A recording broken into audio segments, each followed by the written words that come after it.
What up, New York Giant Nation and football fans all over the world? It's your boy, Mac the Giants fan, and I'm here with my guy, the super dope co-host who damn well knows the most, Adam Costas. This is the real deal. NFC East. Round up. Punch that intro, baby. Castro, this your lead?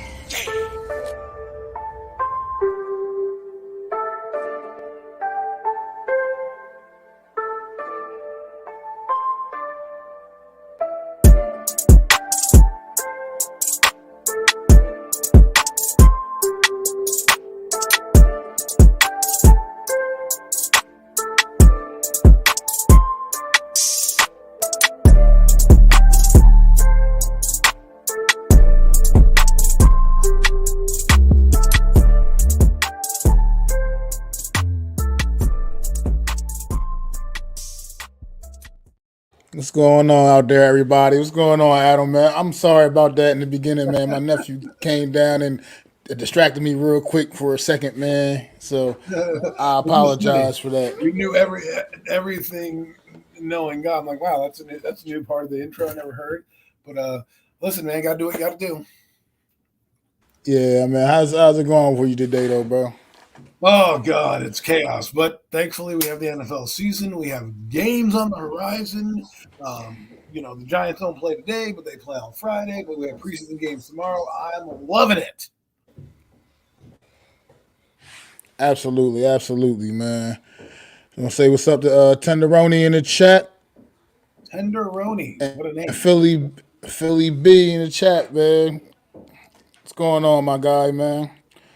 But yeah, like you said, we got some games to talk about this week a little bit. I mean, they're preseason games. They don't really mean much. What's going on, Raphael? Happy birthday. Salute to Raphael, Happy man. birthday to Happy you, birthday to man. you, bro. We all know what you're Hope you wishing for, enjoying your man. special day, We're going to man. Las Vegas. We all know that. Everybody, man. Raphael putting in that work, man. Make sure y'all go out there and subscribe to Raphael, man. I see and wish him a happy birthday, man, on this day for him, man. But yeah, it got like I said, it's just preseason games. Not really, much to talk about. Obviously, when it comes to preseason games, you don't really know. There's no game plans. There's no real scheming going on. But it's football nonetheless, man. And I'm sure we're gonna get some better games than that Hall of Fame game was a week ago. So I'm sure we'll get at least they'll be a little bit more intriguing. And I mean, this is the time for the young players on the back ends of the rosters to make names for themselves. Go out there and try to find their way onto the rosters, man. Look, at the end of the day, it's certain on most of these teams. There's certain players that you know are slam dunks. They're making a team. Not even really going to see them in preseason very much. But some of these younger guys on the back end, man, they got some questions to answer. So they're going, go out there competing hard. And the Giants happen to be one of them teams, like stacked with a bunch of young talent. Got a bunch of guys got to go out there and prove themselves. So what are you expecting from from some of these games this weekend, man? Well, these games are intriguing because obviously they've condensed them down from 4 to 3 with the extra game, and soon there'll be only two of these games. I love the preseason for certain reasons. Remember, Joshua Corbin for the Giants is a undrafted rookie. We got to see him last year play, get to some developmental time from Burn. I believe preseason is needed. I know some people say you don't need it. Think of the NFL season like a fight, like a fighter, a prize fighter. If you only shadow box and then you go out and hit somebody, you're not going to be the same. Your body's not going to perform the same. The reaction to the hitting is not going to perform the same. So I always believe you need some preseason action to kind of get your feet wet. Practice can only do so much because nobody's tackling you in practice. Nobody's trying to take your head off. There's always, I know what people thinking. Oh, well, there's some crazy injury that happens. Yeah, there are a bunch of lunatics out there trying to make a team who, yeah, if they see a Dak Prescott, a Sam Howell, Dan Jones, or whomever out there, and they want to make a name for themselves, yeah, they might do it against your team. But at the end of the day, this is where you separate the back end of your roster, see who's going to be there. Also, it's a roster evaluation period for you. Maybe there's somebody on a roster you didn't know about. Ryan Dable said it today or the other day. We're not just here to play the Lions. We're also here to check out scouts, right? Scout other players on the team. So if there's a guy, let's say the Giants are down a linebacker and, there's one over in Detroit that they think might be getting cut, that's a guy you get to evaluate. So it's a great time to put your name out there. Victor Cruz was found in this thing. Wayne Corbett was found in a preseason game. A lot of these guys got their opportunity because of the preseason. So I'm looking forward to it. Absolutely, man. Like you said, you just brought up a couple of big names, guys that went on to have really, really successful NFL careers. Victor Cruz, Wayne Corbett, a couple of really good guys that were pretty much unknown going into NFL training camps. And what Victor Cruz had the big night on Monday night against the New York Jets, man. And then that was it. Sky was the limit, man, for that guy, man. Came out. I remember when I was watching football in 95 and 96, Wayne Corbett's coming out undrafted at a Hofstra right up the block from New York, and he's putting on these moves. And so I know there's plenty of other recent guys we're talking about, but it's just showing you that the preseason means something to some of these guys, because before there was the USFL and the XFL, there was a time where there was no other way to get seen, and it was just the preseason games, right? So now you get to put your because the thing is this: practice is a very controlled environment. I don't know if many of you have been to practice or been a part of a practice. I've been on both ends of it, meaning I've been with the team on a practice field, and I've been as a fan participant. A lot of things are being worked on in practice. They're not the same game settings. You're practicing situations. Case in point, Bill Walsh used to practice that play, the catch, right? He practiced that in preseason. They never thought they were going to run it. And then one day, in the biggest game of their lives, they run that play. And because they ran it and had familiarity with it, bang, they got it. So look at preseason as vanilla, because you don't want to game plan too much here. I'll tell you why I don't want to game plan too much. Bill Parcells said one day they were playing a team that they played in preseason. They went back to the preseason tape just to go and see if there was anything that they were missing there, right? That's crazy to think. They would go back to preseason looking at it, but that's how crazy and fanatical some of these coaches are. Like Bill Belichick, I guarantee you he has preseason tape. I guarantee you if there's somebody that they knew that was on the team, he's going to go earmark that guy and say, hey, go check him out. So it really does mean a lot for these guys. So if you are watching, do what people do in baseball, get a score sheet, get the roster in front of you, and just see who the guys are. And maybe they may be on your team. Maybe they may be across the NFL on somebody else's team. Absolutely, man. What's going on, Alex, man? Over there at Big Blue in the Bronx, man. Everybody make sure you go check out my guy, Alex, over in Big Blue in the Bronx, man. Sub up, man. Doing great things over there on this channel, man. Definitely putting out that great content, man. So definitely sub up at Alex at Big Blue in the Bronx, man. Watch out for that guy. He's going to be on WFAN one day. He's going to be running. Thanks for stopping in too, Alex. Appreciate you, man. For instance, this week the New York Giants in joint practices with the Detroit Lions, man. Day one yesterday wasn't so good. It wasn't the most.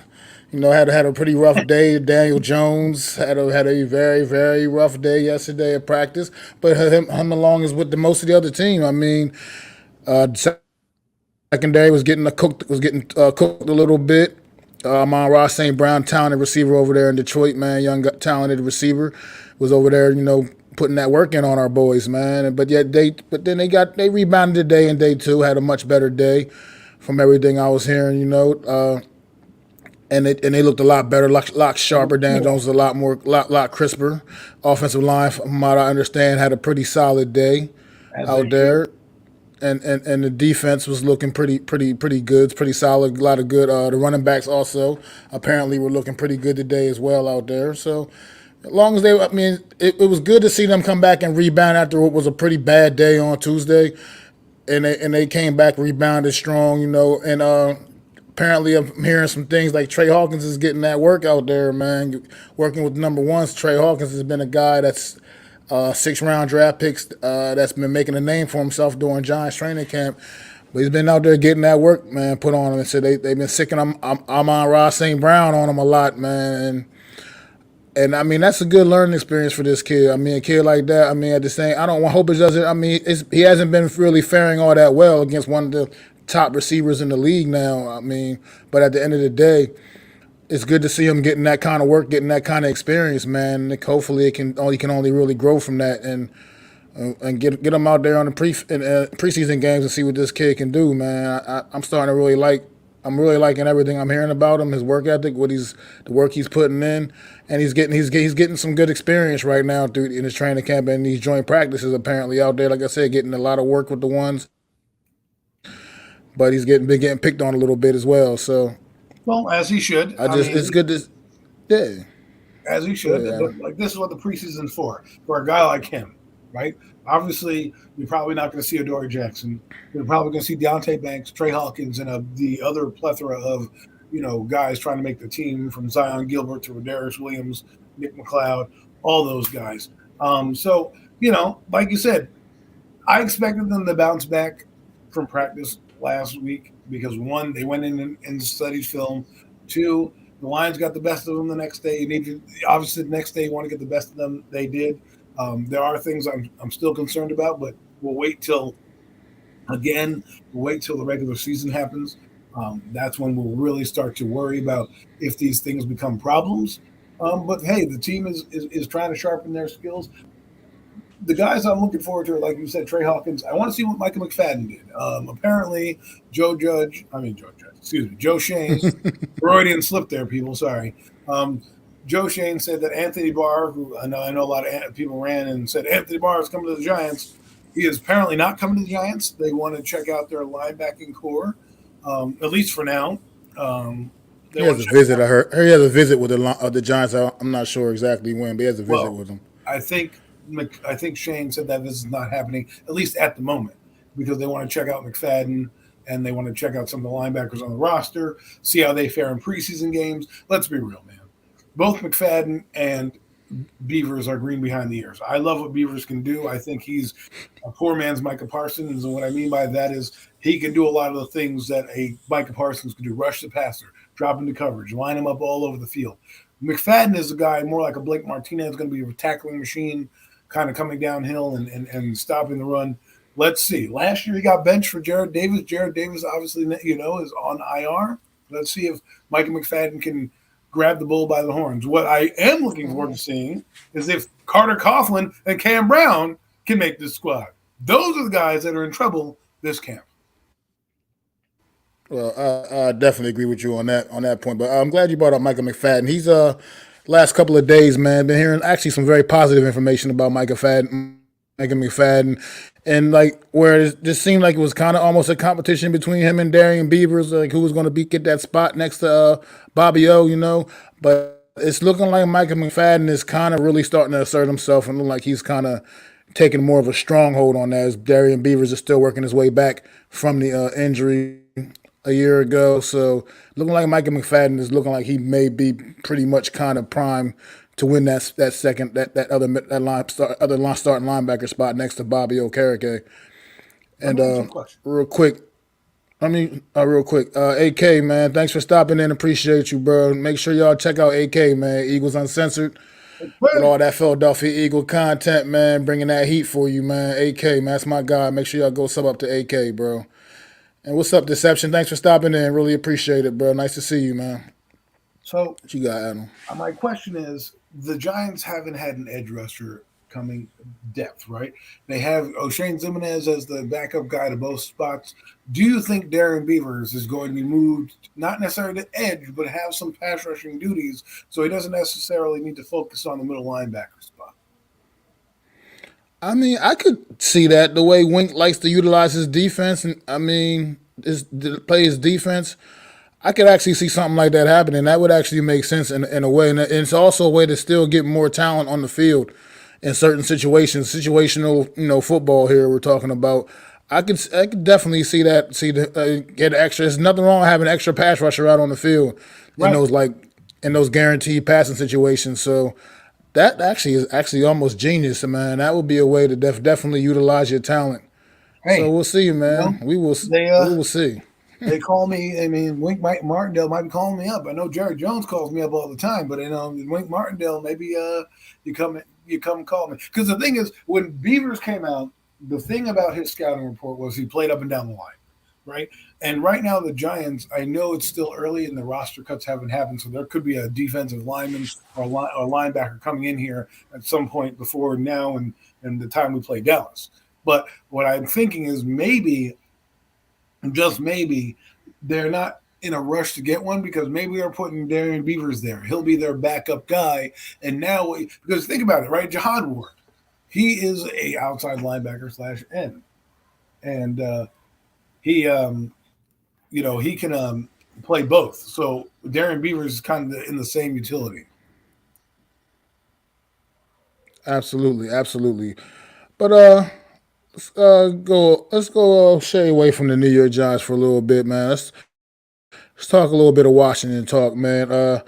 Still working in Sam Howell hasn't apparently. I thought he was actually handed. I thought they had announced that he was going to be the starting quarterback. I didn't know that it was actually an open competition between him and Jacoby Brissett. I just recently found that out that it's not still guaranteed Sam Howell's job quite yet, but it looks like he's still going to have that. They're going to do everything to push for him to get the job, I would assume, and they're going to set everything up and help the stars align for him to win this job, even though Jacoby Brissett has some legitimate starting experience. But how do you see the Washington Commanders utilizing Sam Howell throughout the preseason, in particularly? I think it was a big preseason for him because Joe Brissett is a guy that knows football. Okay, he's a consummate pro. He always will know the offense. I think we're going to get a good glimpse of what we see. I know they're not saying that he's a starter because you want to go in there with a little edge on your shoulder, like you don't want to give up the job. But I think if the Commanders are doing well defensively, and their only problem is the quarterback, you will see Jacoby Brissett inserted in there. If Sam Howell is doing well, and of course it's his job to lose, and again we talked about his lineage from North Carolina quarterback to where he is now, if he can kind of translate some of those skills into what he's doing, the Commanders will be fine. Remember, he doesn't have to do much. Eric Bieniemy is going to ride him, but also make it simple for him. He's not Mahomes. No, he's not. But he can move around. He had 800, 900 yards his last two seasons. Combined, he had over 1,600 yards his last two seasons rushing. He can do that. He had over 6,000 yards passing in his last season in North Carolina. So the guy can zip the rock. Whether or not he reads defenses, hey, going up against that Commander's defense day in and day out, that will help you.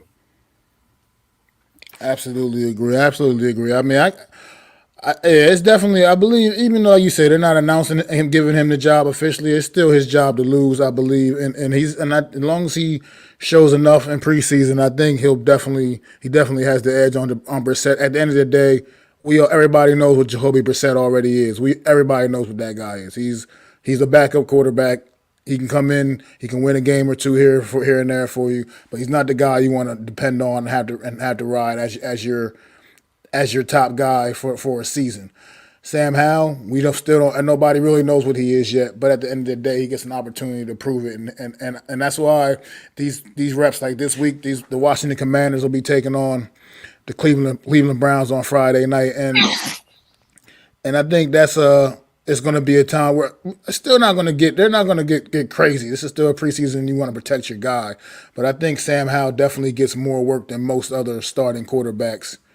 Well, this week.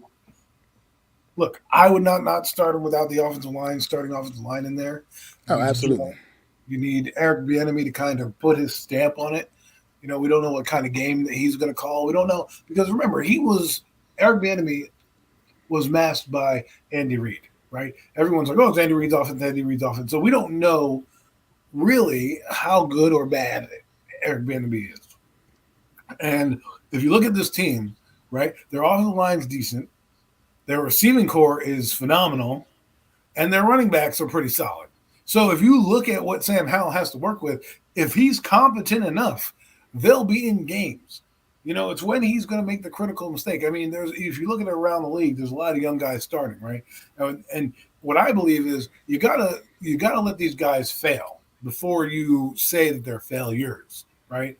You got to let them have growing pains. The problem with the NFL is, and this is Roger Goodell's doing, is every team he wants to be mediocre. Why? Because if every team is hovering around 8-9, 9-8, you're going to be competitive. You're going to have a whole league that's fighting for the playoffs at the end of the year. You're going to continue to watch, right? So what does that mean? That means you can win quickly in those leagues. That's why guys get kicked to the curb and don't get time to develop. Gone are the days of sitting Aaron Rodgers for 3 years. That is gone, okay? Unless you're the Jets, of course. But gone are those days mostly. So you don't necessarily see that anymore. Now, I think that's a thing they should implement more is let these guys develop, because I think what happens with people is they break their confidence pretty early. And right now, Sam Howell, if I'm looking around and I'm looking at Ron Rivera, I'm like, yo, you got a good team on you. You got Terry McLaurin there. You got Josh Dotson there. You got Curtis Samuel there. Okay? You got a tight end, Logan Thomas, which is pretty good. Your offensive line, like we already couple said. of decent backs. Couple of decent backs, too. Gibson and who's Robinson. Brian Robinson. Right. Those two backs alone are one's a receiving threat and one's a nice downhill runner. So you've got the makings of a team right now. So see, Washington's a funny team because if they fail, well, let's say they hover at 8-8, right? And they don't have enough ammunition to move up in the top 10. Well, if I'm them, I'm looking at a guy like maybe I get a Jimmy Garoppolo. Maybe I see to find out some veteran quarterback that might not be happy with his role to come in and play for me, because essentially that's what they're going to be. I mean, and the funniest thing about saying that is that's what the Washington Commanders have been doing. Alex Smith they brought in. He broke his leg. Then they had 3 other guys play, Colt McCoy and all these guys. Then they brought in, Brian Allen and, all these other bums that they had starting, right? Now they got a guy who they invested a 5th-round pick in. What does that mean, people? Well, guess what? If he fails, you cut him. You lose nothing but a 5th-round pick. It's not like you have to worry about that. He's a 1st-round pick and he's a bust. He's a 5th-round quarterback. Who cares? He could end up being a backup somewhere. It's not like Baker Mayfield who, talks all this shit, walks all this shit, and doesn't do shit, and then ends up on the Tampa Bay Buccaneers. The reason that guy even has a job is because he was a 1st overall pick. If he were a 5th-round pick like Sam Howell, he'd be bagging groceries at Walmart or whatever there is. No offense to any Walmart workers out there. We love you, but I'm just saying. That's facts, though. I mean, that is facts. This guy is probably on – what's going on, no mess, no nest, no Jets? He's probably on definitely his last opportunity, Baker Mayfield, but we're not getting ready. We ain't talking about Baker Mayfield right now. But that was a great comparison. I mean, you're right. It's facts. It's the truth. Like you said, if he was a late-round pick or something like that, he wouldn't even be in the league anymore. I mean, Carson Wentz failed, but he got so many opportunities because what? He was a 1st or 2nd overall pick. Number 2 overall pick. Now he's a janitor with 10 different jerseys on, trying to show the world that he can play football. Listen, Carson, we know you're not good. So go to the USFL, be the one guy that breaks that barrier, or XFL, dominate that league, and then come back and be a backup somewhere. But I'm sure he'll get a job somewhere down the line. I mean, Teddy Bridgewater just got hired. Absolutely. Teddy Bridgewater, where did he go? Who did he just sign with, as a matter of fact? I think he signed with wasn't that Miami? No, it was a new team. I just heard it on the radio. It was. Yeah, I can't remember who it is now either offhand, but yeah, I don't remember. I don't know if it was the Panthers or Saints or some team like that. They're not the Saints, but I know it was some team he just got hired to quickly. Oh, it was the Lions. That's Detroit, as a matter of fact. Yeah, Detroit. Shit, what the hell? I knew. That's why I probably remember reading about it. But anyway, yeah, because Detroit. Dan Campbell was like, yeah, we like him. We want our guy, which tells me that Herndon Hooker is going to be IR'd probably or pupped till the middle of the season, and they have a bunch of nobodies to back up Jared Goff. God forbid this team is in a playoff hunt, right? And he gets injured. That's why the valuable backup court. Anyways, we're getting off topic. But thank you, Big Dash, man. Put Detroit up there as we were trying to scramble. Make sure y'all go step up to my guy, Big Dash knows, man. Big Dash puts out that amazing New York Giant content, man. So definitely go support Big Dash, man. He definitely knows what he's talking about, man. He's going to give you some good videos, good content, man. Great work he does with his channel, man. So definitely subscribe to my guy, Big Dash, man. We have Google, and we're sitting here trying to do it off the top of our head. You know what I mean? Like, this is what I'm talking about. What's going on, Philly Halftime? Another content creator, man, for representing the Philly sports, man. He does a lot of great baseball content, Eagle content, man. Philly Halftime's a great dude, man. Definitely make sure y'all go show Philly Halftime some love, man. Subscribe to his channel, man, as it's continuously growing, man. Oh, it's no doubt, Big Dash, no doubt, bro. Appreciate you too, man. But yeah. So this Washington. Okay, let's flip the script a little bit. Washington. Okay, on defensively, man. Would you expect to see Chase? How much work do you expect to see a guy like, for instance, Chase Young get this preseason, man? As he's coming, he hasn't played really competitive football, at least against another team, in over a year. I say you don't play him at all. And the reason is this guy's coming off an injury. You don't want to exacerbate anything. Save him for your opening game. You want all your horses live. I get the the methodology of saying, hey, let's play him, let's get his feet wet and all that stuff. I get it. I'm there with you. However, because this guy hasn't played football in 2 years, and because he is so valuable to your team, I would not want to play him. I would say, listen, Chase, or if you worried, get him a snap or two so he can get hit a little bit. But I'm saving him for September 10th because at this point he's no good to them if he gets banged up in the preseason and doesn't start. Right? Let him I play. agree. I agree. Let him play. Maybe in the third game you give him a series or two to because obviously he can't go with no tackling. You can't go from 0 to 60. You might break something. So, you know.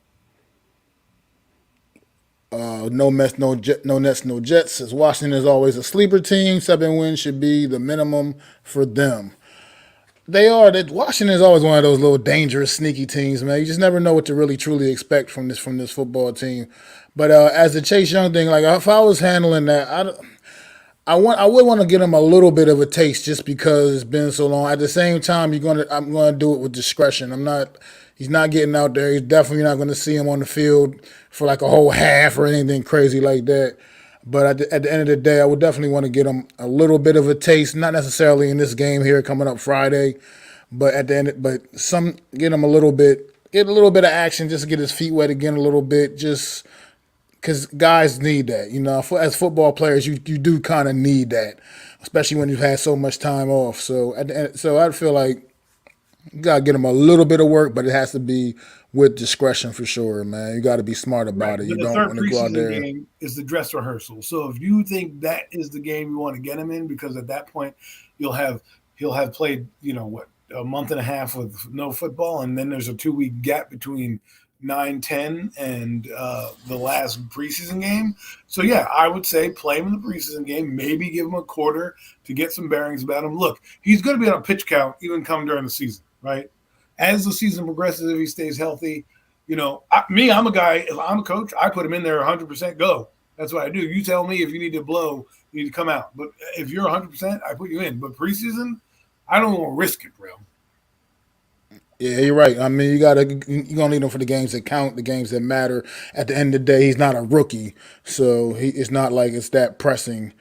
But I just like I said, just a little work with a little bit of discretion. That's it. Not anything crazy. But a guy like that, you definitely need him for the season. You need him for the year. I hear you. But yeah, I don't know. I mean, what more to really expect from the Washington Commanders? We don't know what you're going to see. What Cleveland's going to throw out there. I seriously doubt that. I can see them pretty much sitting their starters again this week. I don't necessarily see why they would put their starters out there, Deshaun Watson and company. But Washington, I definitely need to get Sam Howell some work, and they need to get him out with the ones. Probably not going to see guys like Terry McLaurin for say, you know what I mean, or anything like that. But still, get him like the first unit offensive line at least has to be out there. But if you're going to Yes. have Sam Howell out there, you got to at least have your first unit offensive line out there at the very Jacoby least. Brissett doesn't need the first team offensive line. He can beat the scrubs that he's going to play. But Sam Howell, if you want a true evaluation, you need those guys. Yeah, absolutely, absolutely.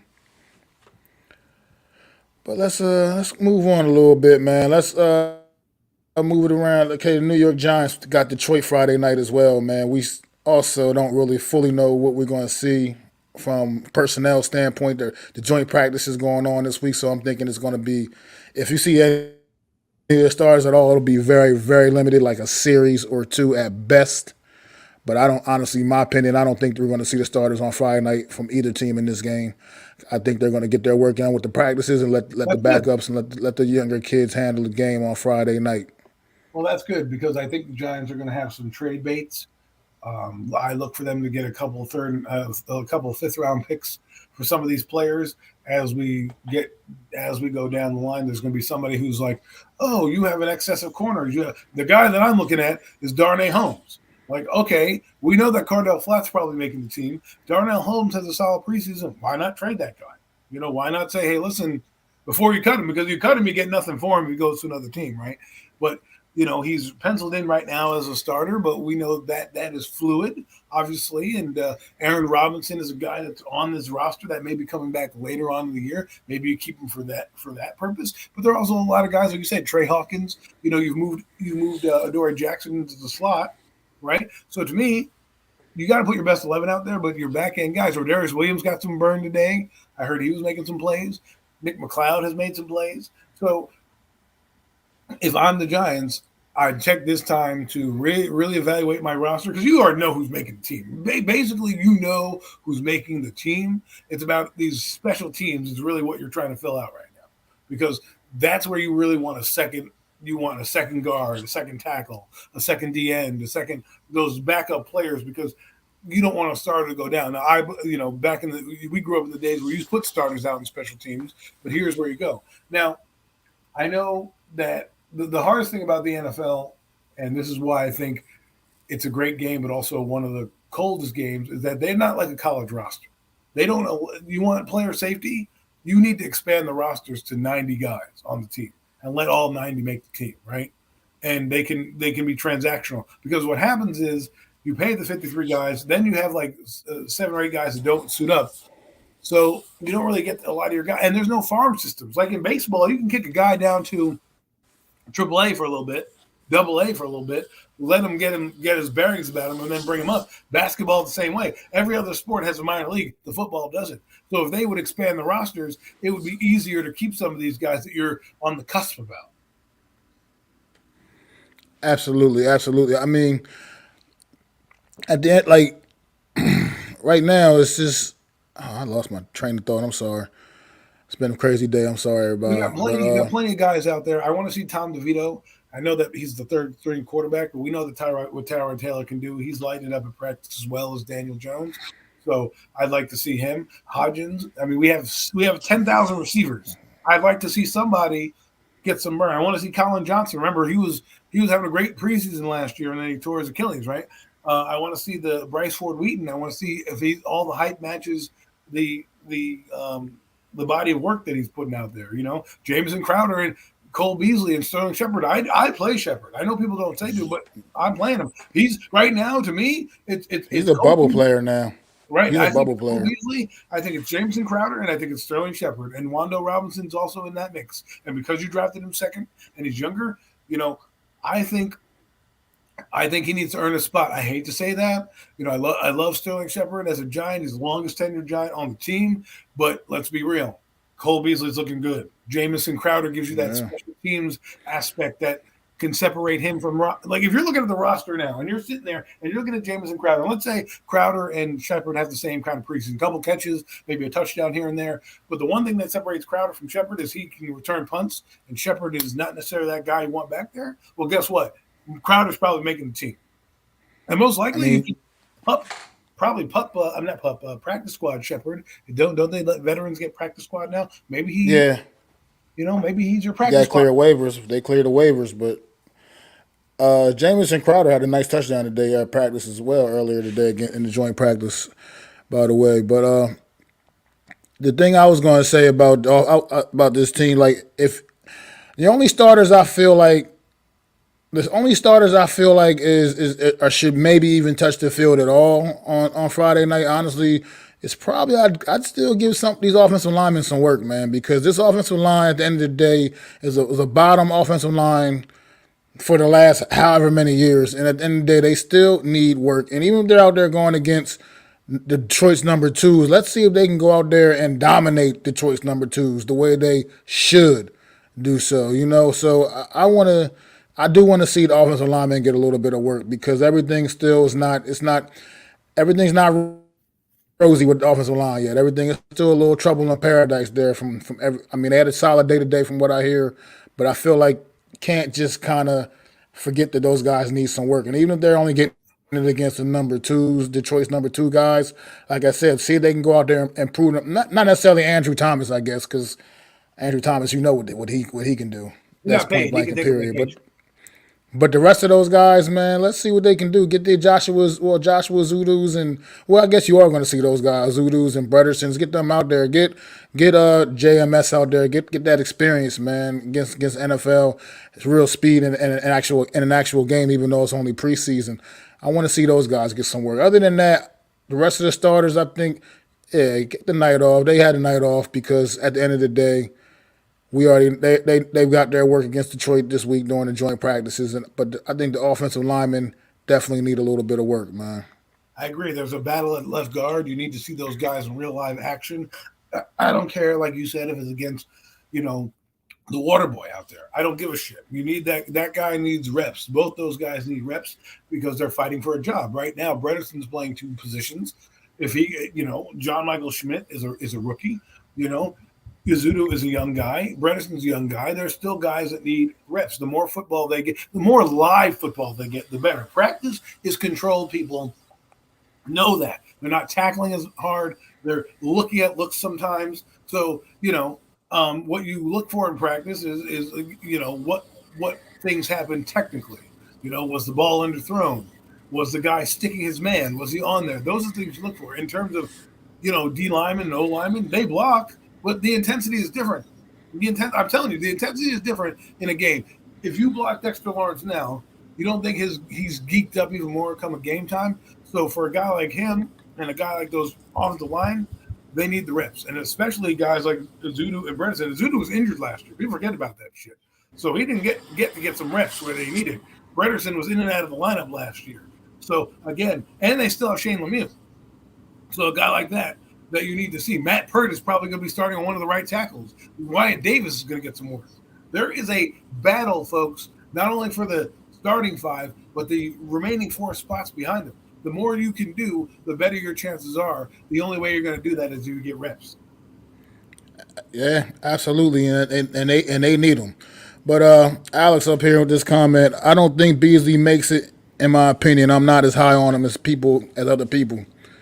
But and I actually tend to agree with it a little bit, man. It's I'm like not saying he's making the team. I'm saying I'm just saying I'm hearing some great things from the work he's putting in. But at the end of the day, my opinion of Beasley when they brought him in, whether Cole Beasley feels this way or not, is I think they really brought him in to push these young guys, man. I think they kind of want to go with their guys that they've truly committed to, in a sense. And I think Beasley's kind of more there to really, really push these guys, and they can learn from them a little bit while they got them in camp, man. At the end of the day, Beasley's the type of guy that'll still probably find a job if he's really serious about continuing his career. So at the end of the, I think I'm not so sure that Beasley's going to be here with us come September, man. He was retiring, and they called him up, and he said he was going to retire. Nobody called him before training camp or whatever, right?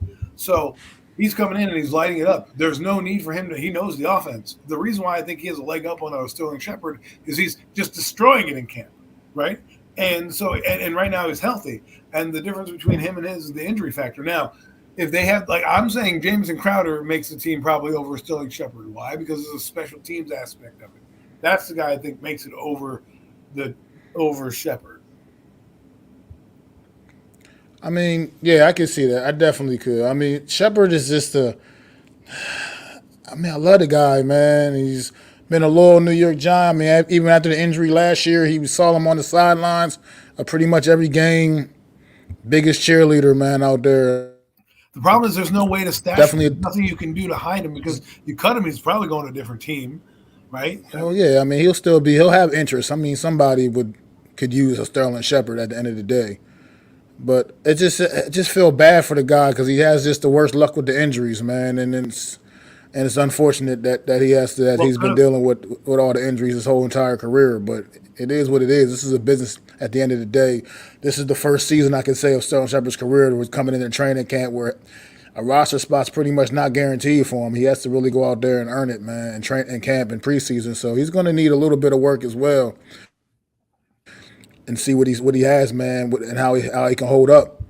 But At the end of the day, man, we'll see. It's great to have this kind of competition in Giant training camp. It's been a very long time coming, man, and it hasn't been this competitive in training camp in a long time for the New York Giants. What's going on, Tudo, man? Thanks for stopping in, bro. Appreciate you as always, You know, man. it's good to Massive have salutes access. and respects to Big Boss Mac and Adam and all diehard Giants fans in America. And F all Eagle losers, please. I You don't really know. hate the Some of the Eagles. Eagle You fans hate in the Eagles our more than I Giants. do, too, though, I think, Yeah, man. me, but Yeah, I think Tito hates the Eagles even more than I do, man. I didn't know that was even listen, possible. no, nobody hates the Eagles more than I do. But I have to keep it, I have to keep my content creator hat on. But I'm probably burning Philly. I have a Jalen Hurts voodoo doll that I'm going to be unleashing this year. Maybe give him a couple pins and needles in the knee, and he's out with tendonitis or something like that. But I don't know. I'm just kidding. I'm just messing around.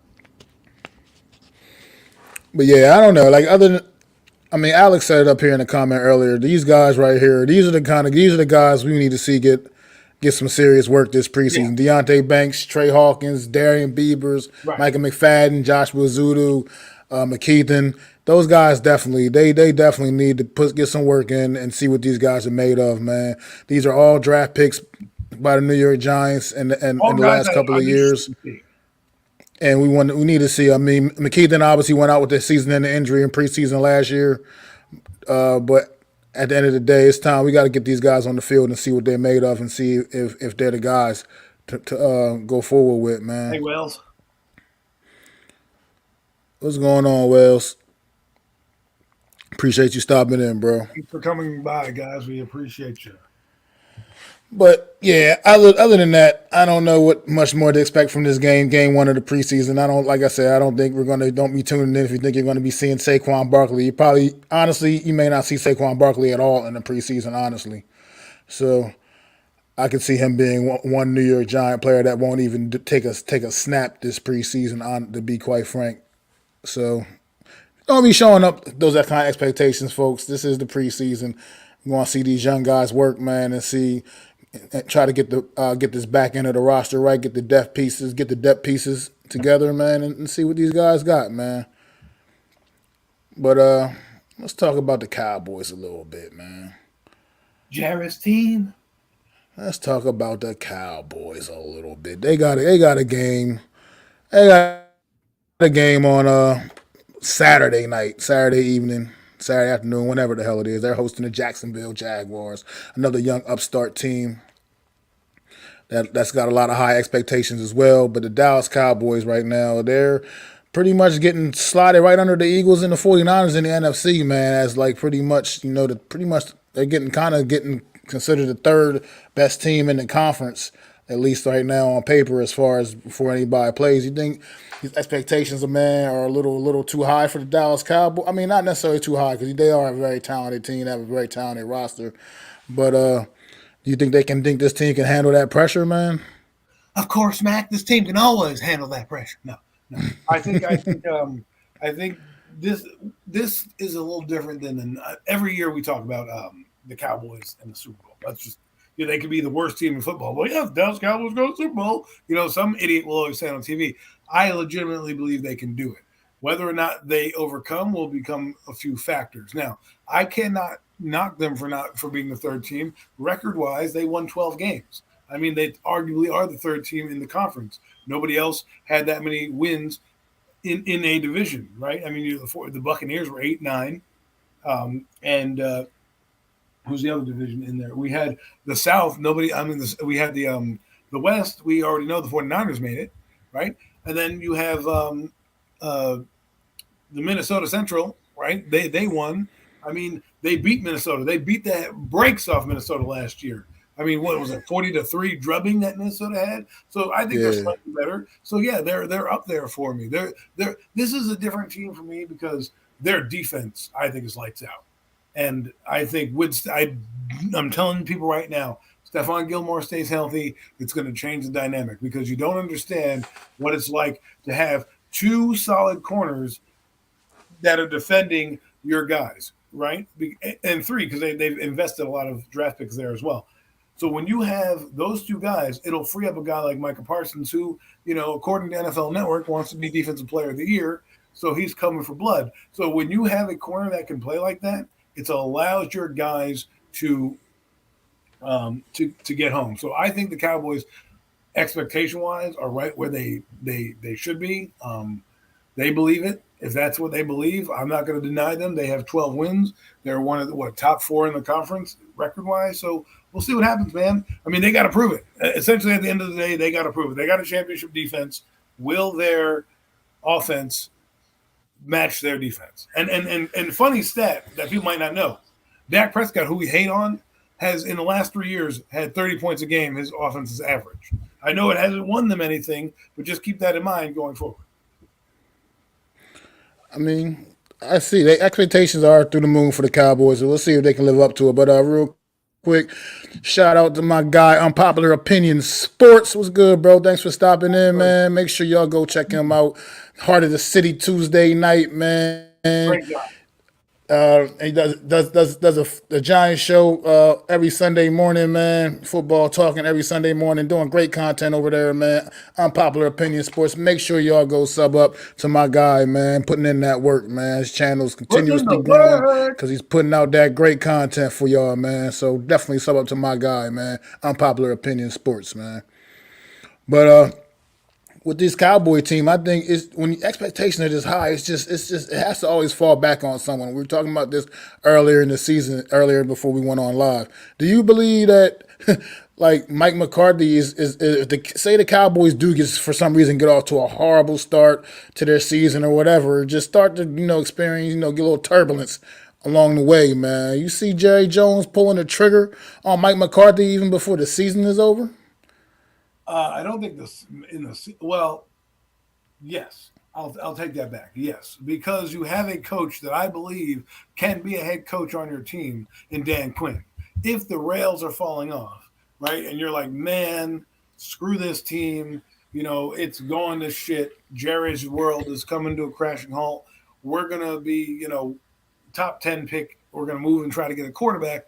Dan Quinn could be your guy. Remember, if you listen to Jerry Jones, and not people do, but I can help you out right now. Jerry Jones says that his defense is top 10 and top caliber. So he's relying on his defense to be good, which means he's putting a lot of stock into Dan Quinn. So if things go off the rails, think about him being your head coach. I know the Giants, it was funny because the Giants hired Jason Garrett. And everyone's like, oh, my God, he's going to be an offensive coordinator. I always thought if Joe Judge failed, they would hire Jason Garrett. But what they did was the reverse. They fired Joe Judge. I bet you if they fired Joe Judge and let Jason Garrett run the team, might have been a different story. But, hey, that's in the past. What I'm saying is when you have a guy on your coaching staff that's already there, yes, your ass is going to be to the fire. The thing that Mike McCarthy does is he wins a lot of games. The problem is the close game situations. If they're in a lot of close games, will he make the right decision to help his team win? In Green Bay, he lost a lot because, he would call dumb inside 2-minute plays. Like, what are you doing? Why are you kicking a field goal here? Why aren't you going for it? Those are the type of decisions. Outside the offense, I think he's actually going to help Dak Prescott. I really do. Because now that he has his fingers all over the offense, there's nobody to blame but Mike McCarthy if it doesn't work out. All right, that's interesting, man. No mess, no Nets, no Jets, man. Dak also missed 5 games and the team still won 12. Do you think that has any effect, on Dak Prescott? How important is he truly to this football team? I mean, they seem to go out. I mean, I agree, but they seem to go out there and still, fare pretty well, even when in his absence with guys like who was that quarterback last year they had? The one that beat us, Cooper Rush. Yeah, Cooper Rush went out there and beat us on Monday Night Football, man, or Sunday Night Football, whatever it was. Monday night. Well, I look at it like this, right? I don't think I think Dak's a 32 starter of one of the 32 teams. Do I think the Cowboys can win with a competent backup? I do, but do the Cowboys really want to see him? No. Now I know they're saying he's a turnover machine and everything. Listen, he had one bad year. Okay, last year was his worst year that he's played. and the turnovers were not good. There was one against Jacksonville that was a pick six that bounced off a guy's hands. And these things happen. This is the year you'll find out if it was truly Dak Prescott falling off a cliff or if it was just, one of those things where you chalk it up to, bad luck sometimes because he had 37 touchdowns the previous season, right? So listen, you're right, Bookend. The Cowboys have been going to the Super Bowl. Like I said before, the Cowboys could be a trash bag. They could literally smell like hot garbage, and they'd say, hey, the Cowboys are going to the Super Bowl because in the 1960s, when Roger Staubach was on that team, they decided to call it America's team. Hell, they don't even have patriotic colors. I don't know where they got that. If anything, they should be Hollywood's team because they have a star in the helmet. Stars, Hollywood, a line, I get it. It makes sense. New York should be America's team. Buffalo Bills, the Patriots. I mean, my God, they have Patriots in their name. And we're sitting here saying the Cowboys win. Now you got me off on a tangent. There you go, Bookend Jets. You got me on the soapbox now. Well, how about this for a tangent, John? John Doe, thanks for stopping into the chat too. Appreciate you, bro. Save the quarterback position. Hurts is disrespecting the quarterback position and disrespecting the game of football. Save Philly from Jalen Hurts. Kenny Pickett should be an Eagle. Hold Jeffrey and Howie accountable. That is a strong opinion. Wow. Wow. That is a strong opinion. Wow. No. There have been people calling me a Daniel Jones hater, right? And absolutely, you just eviscerated a guy that went to the Super Bowl for you for an unproven guy in Kenny Pickett. Now, as much as I like Kenny Pickett, I will take Jalen Hurts any day and twice on Sundays. Thank you very much. I think I agree with that as well. I agree with that assessment, sir. Unpopular opinion sports, man. How is Dak the 56th best player in the NFL and Andrew Thomas gets snubbed? When you win 12 games. Yeah, but that list is a joke anyway. I never took that list seriously ever. They're voting with players. You understand that top 100 is made by players, not made by media, not made by you and me. If they were to this is what I hate about the Pro Bowl, and this is what I hate about the top 100, is they don't let the real people like you, me, NYG22, we get to pick it. I can vote in a guy from the Hall of Fame by writing a letter to Canton, Ohio, but I can't pick the top 100 players in the NFL on a fugazi-ass list. I'm going to give you an example like what he just basically said, the Pro Bowl. That's another good example. The Pro Bowl, Andrew Thomas didn't get named to the Pro Bowl team either initially, but yet he was an All-Pro. Right. So, just figure it out. This is all popularity, who your friends are. And Thomas is a quiet guy that goes about his business and just, he's not like one of those rah-rah type of guys, or anything like that. No, doesn't really bring attention to himself. I love it. Because at the end of the day, you looked at that list, that top 100 list, there were so many offensive tackles on that list that it was just like, these guys aren't better than Andrew Thomas. And if they're on the list, Andrew Thomas should have definitely have been on the list. I mean, no offense to Laramie Tunsil, he's a good offensive tackle in the league, but he's not better than Andrew Thomas. And a couple other guys, that were on that made it as well. Just aren't. It just is what it is. We know that. I think anybody with a football, any kind of a football IQ knows that. That list is just. Change, though. I think it'll change. And I think it'll change because of the perception of who's running the show. Dave Gettleman was so hated by the media, by the fan base, by everybody across the league. There are reasons why guys like Andrew Thomas and certain players get bad reps. But yet, when we look at it, if you fast forward to now, we have Xavier McKinney on the team. We have Andrew Thomas, who, by the way, everyone thought was a safe pick, that he's not going to get much better than he is. Well, guess what? He's an All-Pro. Okay, he's arguably better than all the tackles that are drafted in his draft class. I mean, Mekhi Becton, guy's barely making the roster. Jared Willis, he's good, but not Andrew Thomas good. And I would only say Tristan Wirfs has had a good career like that. And that's it. So what? He's 2 out of 4. That's pretty good odds. We'll see, man. Sundays during the season, I have a whole routine I go through. Got to pick the right lunch, the right outfit. Can't be. I'm superstitious, man.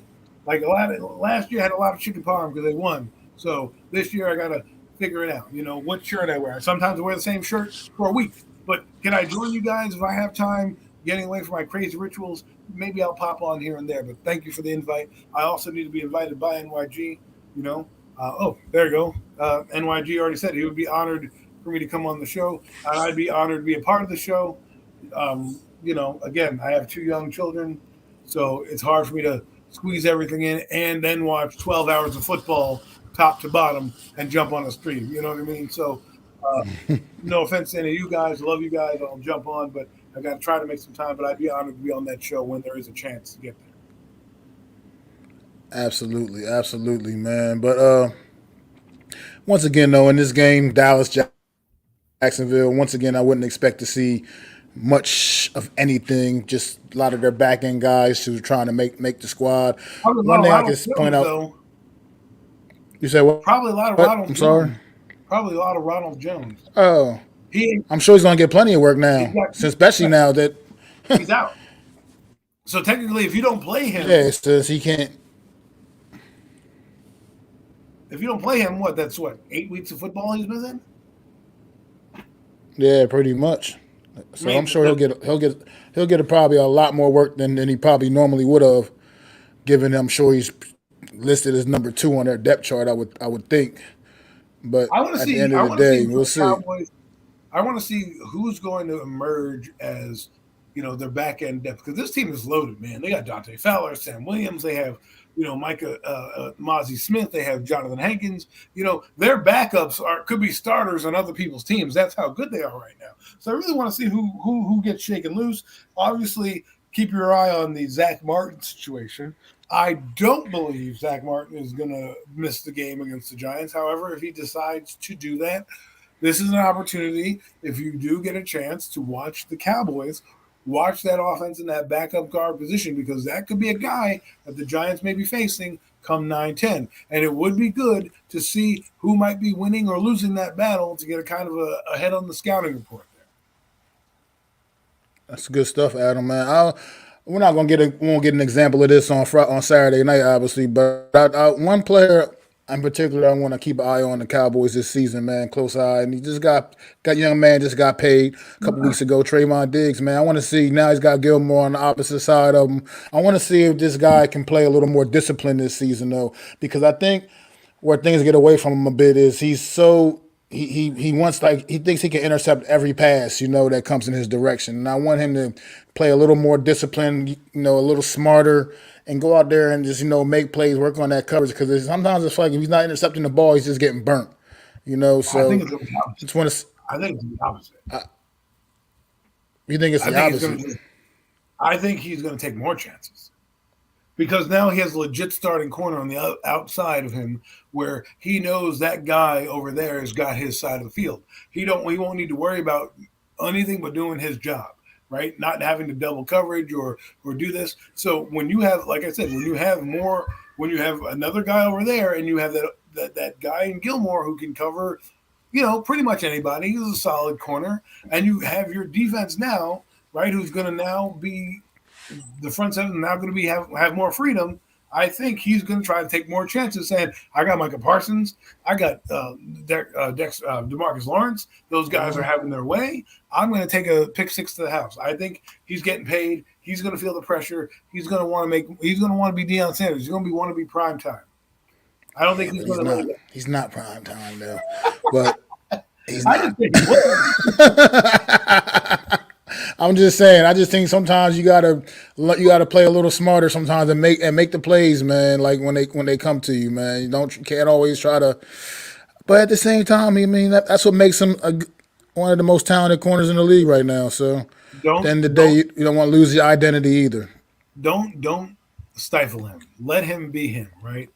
Let's be real. If you tell a guy don't play the way we want you to play, it's going to be a hindrance. If you're like, yo, man, turn it up a notch, you got paid, let it loose, we'll deal with the consequences later. Like I said, they've got a decent safety over there, right? They've got decent defensive backs to cover him if he does that. And Stephon Gilmore allows you to do that because he doesn't have to be matched up against the top receiver anymore. You can play what some people like to say is just a quarter or a side of the field. Right? You can play left, he can play right. You don't need to do anything.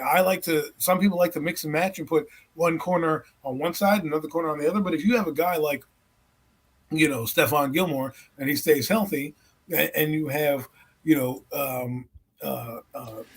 Diggs, it allows you to do what you need to do, right? In terms of having him take that chance. I think you're going to see a different Trayvon Diggs. I think he's going to have like 6 interceptions. Remember, he had 11 the other year. He had 3 couple this years year. ago. I think Yep. he'll have about 6 this year.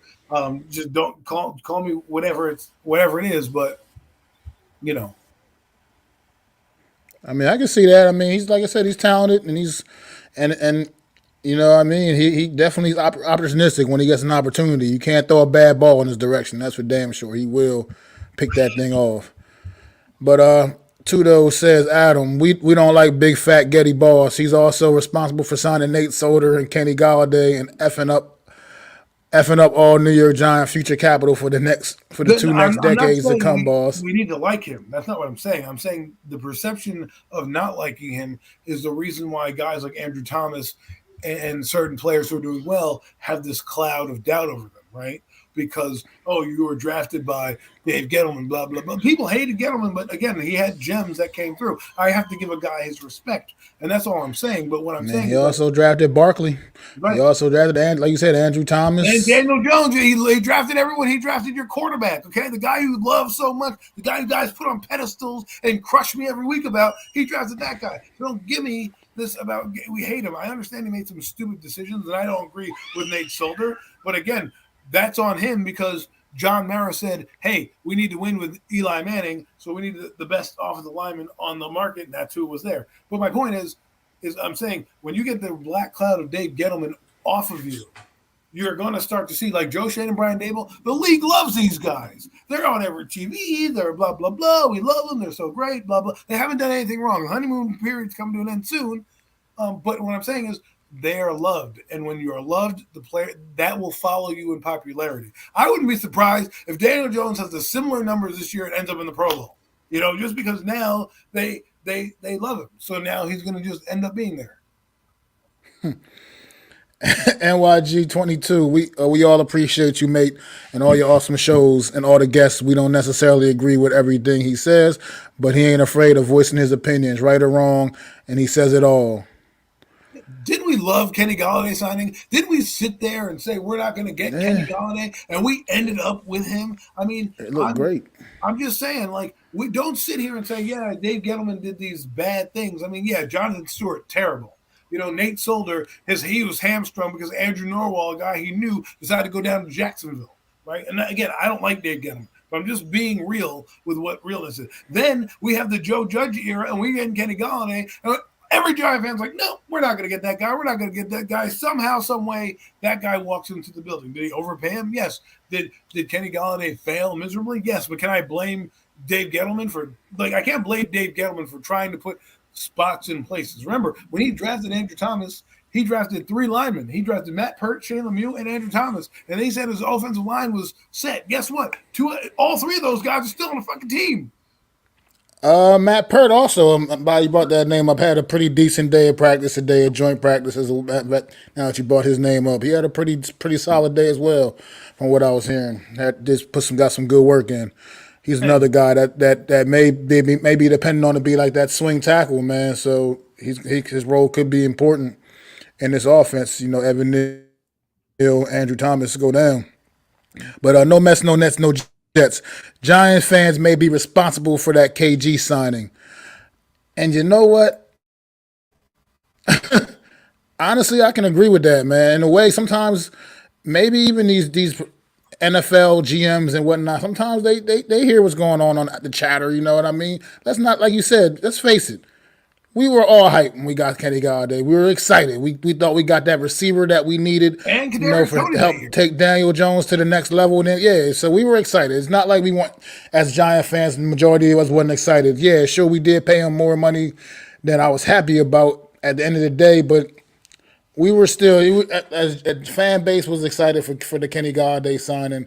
People were happy he was here, and then like you said, he fell flat on his face. It was miserable, and now at the end of the day, Kenny Galladay ruined his own damn career because nobody seems to want this guy. I mean, is he even in a training camp right now? I don't think he is. I think he's just Kenny Galladay. He's just sitting back waiting for his phone to ring on Southern Beach. If I were him, I'd retire now with the millions you got, because ain't nobody signing your ass. Okay, I doubt we're gonna see a Kenny Galladay video somewhere. You know what I mean? Like I don't know. I don't really care. Kenny Galladay, nice knowing you, Kenny G. Don't let the door hit you on the way out. Wish you all the best. Yeah, I mean, Big Boss Mac, Fat Getty had some good and bad recruiting in the mix. That's all. He wasn't a good businessman and promised tons of guaranteed capital with both of his eyes closed. That's all. I mean, yeah, he made some bad decisions, but he did make some good ones too. Well, At the we're end of not, the day, but we that's got not some. what the. I think what you're missing. I think what people are missing here is that Dave Gettleman was hated by the media, and the media and the league are. If you're hated around the league, that affects you going to a Pro Bowl. That affects people looking at the Giants, whether or not. I mean, Leonard Williams had 11 and a half sacks. I mean, they're not considering him. Dexter Lawrence, where's he? I know he went to the Pro Bowl, but I mean, like Dexter Lawrence has a personality. Other guys get overlooked because they play for the Giants. It's not their fault. Their GM was a terrible person. I agree with what you just said. Dexter Lawrence was like one of those guys, the complete opposite, personality wise, complete opposite of an Andrew Thomas type. Dexter Lawrence, he doesn't mind the attention, doesn't mind the spotlight. He You does know a what I whole mean? dance when he Sexy slaps Dexy, he people. does. Yeah, he's got this whole thing with him. So I can see the difference where more people kind of just recognize him. And it's not that he doesn't deserve it because he absolutely deserved it anyway to be there regardless. Hold on. But at the, I want to address this question here when you're done. no, go ahead. Because listen, I'm not saying he's not the greatest businessman, right? He did overpay for Daniel Jones. That's a fact. People even said it. There was nobody really going to pay Daniel Jones money he wanted. He went out and overpaid that guy, right? He didn't sign Saquon Barkley to a long term deal the way he could have got done. Now we can argue both sides of the story. Long story short, he did try to. I see what you're saying. Gettleman would have given the farm to Joe Shane. I get it, but there are certain things that Joe Shane has done too, where you're kind of like, he gave this guy a little bit more money. In terms of the business aspect in football, that also is relationships. You build relationships in business, man. If you go out there and you don't like going to the Giants facility and you don't like dealing with Dave Gettleman, you're not going to call up Dave Gettleman. And if that trickles down to the overall effect of you going to a Pro Bowl because I don't really like the Giants. Freak the Giants. Like when people talk about the Giants and Joe Judge and that crew, they didn't like them. They were disgusted. So you're not going to put votes into a team on guys that may have had good seasons because you don't like the player. I think the reason why Daniel Jones has haters is because of that umbrella of team that is there. They didn't like Joe Judge and didn't like Dave Gettleman. And yeah, he wasn't a personable guy. That was from he walked in. The first thing he said was, "I know more than you, media people." Did you see his draft book? It looked like he put dust on it from the attic. He was opening that shit with a Rolodex. I mean, I'm not saying Dave Gettleman is good. All I'm saying is, with the reputation of them not liking him, that's what happens. And I don't think you can't say it's bad business. He signed Odell Beckham Jr. to mad money, but then decided to trade him, and that's all on Odell Beckham Jr.'s fault. Right? Odell Beckham Jr. goes out there, gets caught with some white substance, some hookers, and a pepperoni pizza, and says that he hates being in New York. What do you think is going to happen?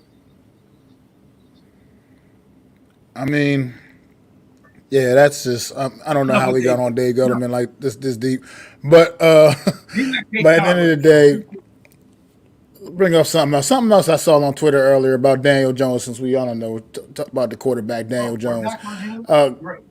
Look, Greg Jennings. Greg Jennings was on. I don't know what show he was on, but he was talking. I guess the question came up who his top 10 quarterbacks are, and he had Daniel Jones at number 9, above Dak Prescott, who he had at number 10, right below, one spot below Trevor Lawrence.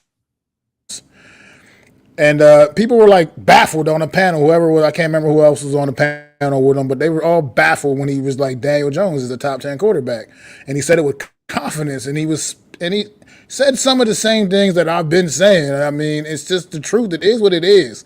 Like some of all these other quarterbacks, the ones that are obviously above him, that pretty much you're gonna run off top 6 or 7 or so. Pretty much everybody's gonna say the same guys, and that when it comes to those first 6 or 7 guys, he said the one thing that they all have that Daniel Jones has never had is that legitimate receiving threat to work with, and he said you're going to see now that he has a few more competent pieces that he's going to go out there and prove that he is legitimately a top guy in this league. And he said with confidence Daniel Jones is a top 10 quarterback. I mean, they all laughed at him too on that panel. They were all laughing and all shocked, couldn't believe it.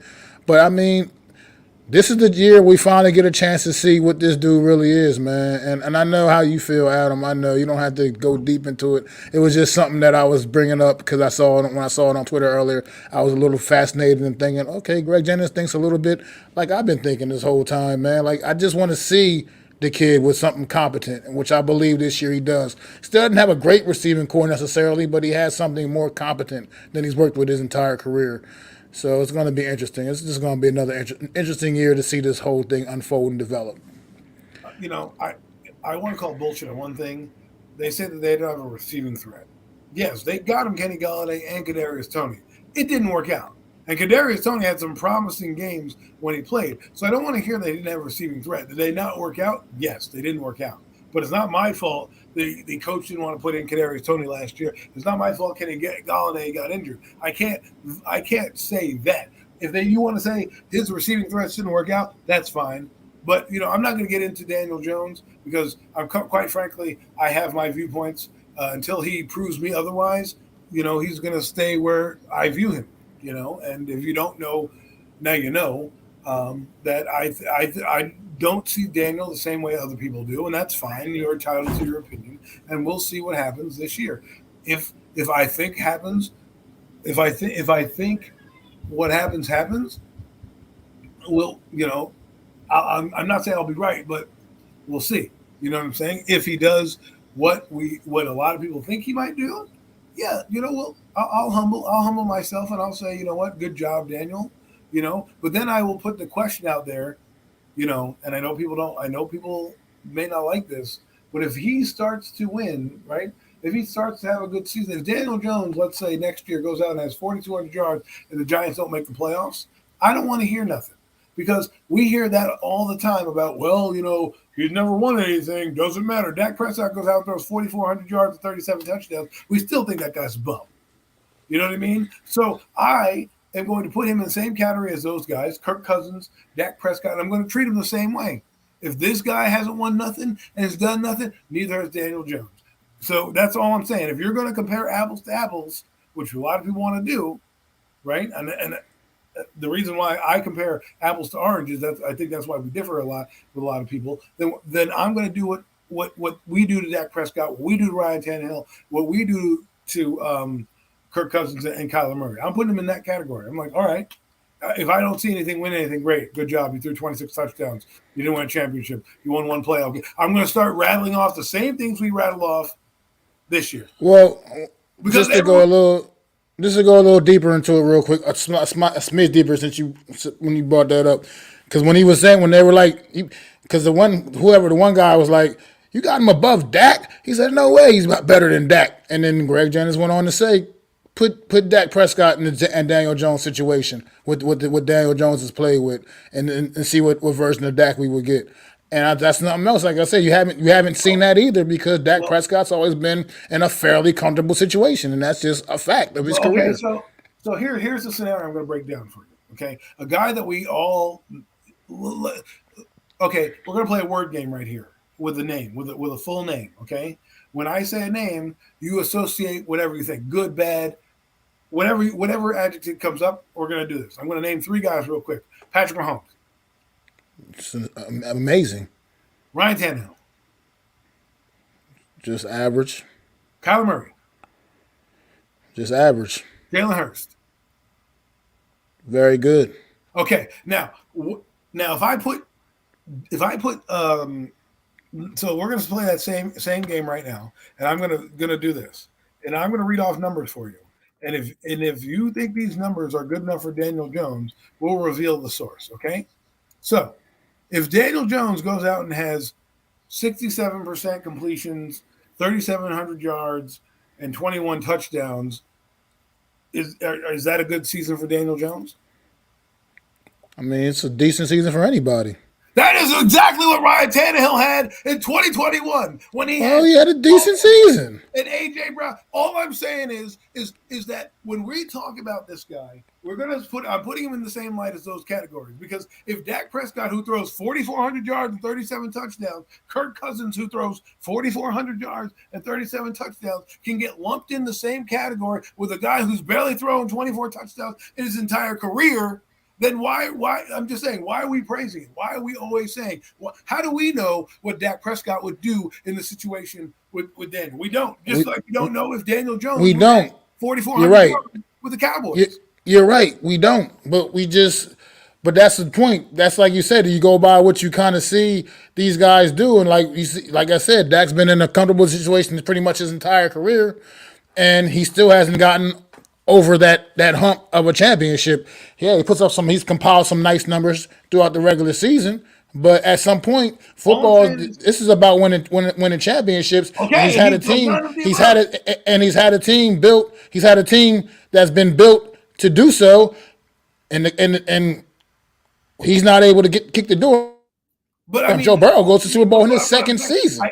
He went to Super Bowl in his second season with a talented offensive unit. You're talking about Joe Burrow and Dan Jones. They're on two different stratospheres in terms of where they're at. I'm talking about a guy like Kyler Murray who had DeAndre Hopkins and decent tight ends with him and decent play, has done nothing. He's went to the playoffs once, and he's had 30. If I read you his stats, they'd be the same as Ryan Tannehill's. And all I'm saying to you is, you guys can all shoot me down if you want. And you may be mad, but if Daniel Jones gave you 3,700 yards and let's say 21 touchdowns and 10 interceptions, the entire Giants, and that was a decent year for Ryan Tannehill. But at the end of the day, Ryan Tannehill did. That's what he did. That's what he did with talents like AJ Brown. That's what makes a Jalen Hurts so much better. Look what he did with that same talent. I mean, he's excelled in that offense. I mean, it was a whole different level. That's because that's how much more talented Jalen Hurts is than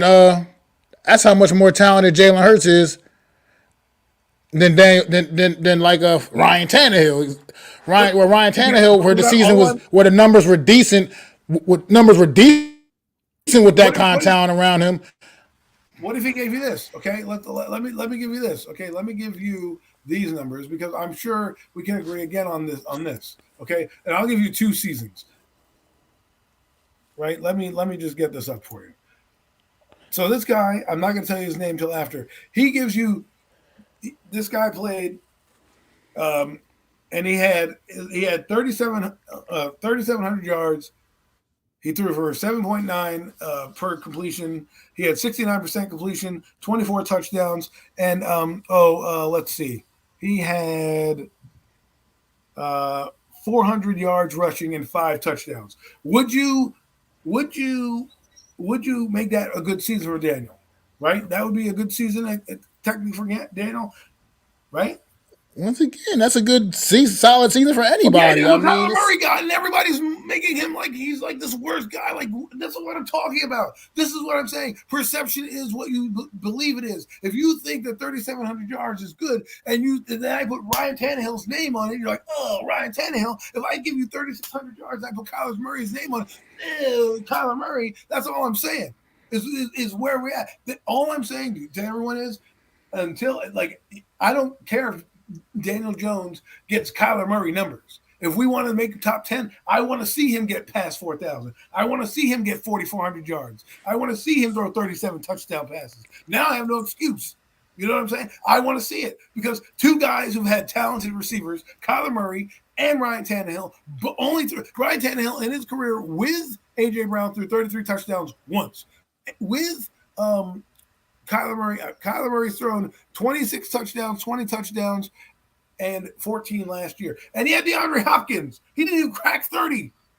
So this is what I mean. Like, what are we talking about here? If he ends up having 37, what we're talking about is, Adam, I think I feel what you're saying, but what we're talking about is the fact that you've literally not seen Daniel Jones with any of that kind of a supporting cast at all. So evaluating him on that scale is like we haven't even seen him with that kind of we don't know what this year with a Waller or somebody like that, somebody with that's a credible weapon in the receiving game around the league and has been throughout his length of his career is different now. You'll get to see him with a guy like that. Kenny Galladay was supposed to be that guy. He wasn't. it didn't work out. Clearly, obviously, didn't work out. But at the end of the day, Daniel Jones has been with the weak end of receiver talent around him his whole career. He's also on top to compound that, the offensive line has been shit too.